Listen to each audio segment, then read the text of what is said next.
ಯಾರಾದರೂ ಜೋಕರ್ ಇದ್ದರೆ ಸಂತೋಷ್ ಲಾಡನು ಜೋಕರ್. ಬರೀ ಪ್ರಧಾನಮಂತ್ರಿಗಳನ್ನ ಟೀಕೆ ಮಾಡೋದ್ರಿಂದ ದೊಡ್ಡ ನಾಯಕನಾಗ್ತಾನಂತ ತಿಳ್ಕೊಂಡಾರ ಅವರು. ಅದು ಅವ್ರ ಮೂರ್ಖತನದ. ಅವರು ಜವಾಬ್ದಾರಿಯಿಂದ ವರ್ತನೆ ಮಾಡಬೇಕು, ದೊಡ್ಡವ್ರ ಬಗ್ಗೆ ಹೆಂಗೆ ಮಾತಾಡಬೇಕು ಅನ್ನುವಂಥ ಜವಾಬ್ದಾರಿಯನ್ನು ಏನು ಒಂದು ಲಿಮಿಟೇಷನ್ ಅದ ಪ್ರಧಾನಮಂತ್ರಿನ ಟೀಕೆ ಮಾಡಲಿಕ್ಕೆ. ಅಲ್ಲಲ್ಲ ಒಂದು ನಿಮಿಷ ನೋಡ್ರಿ, ಅಲ್ಲಲ್ಲ ಕೇಳ್ರಿ. ಹಾಂ, ಇರಲಿಲ್ಲ.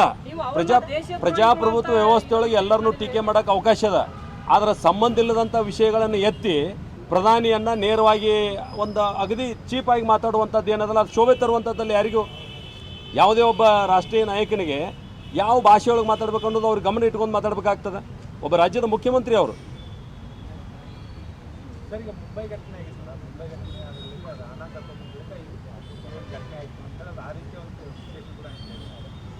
ಅದು ಗುಪ್ತಚರ ಇಲಾಖೆ ಅದ ಸಂಬಂಧಪಟ್ಟವ್ರು ಅದ್ರ ಬಗ್ಗೆ ಹೇಳ್ಬೇಕು. ಯಾಕಂದ್ರೆ ನಮಗೆ ಅದ್ರ ಬಗ್ಗೆ ಪೂರ್ಣ ಮಾಹಿತಿ ಇಲ್ಲ.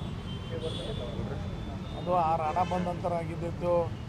ಈಗ ಅಲ್ಲಿ ಇನ್ನೂ 2 ಮಂದಿ, ಬರೀ 4 ಜನ ಅಂದ್ರೆ ಅದ್ರ ಹಿಂದೆ ಮತ್ತೆ 2 ಜನ ಆದರು. ಇನ್ನು ಬರೀ 4 ಜನ ಅನ್ನೋದು ಆಗಕ್ಕೆ ಸಾಧ್ಯ ಇಲ್ಲ.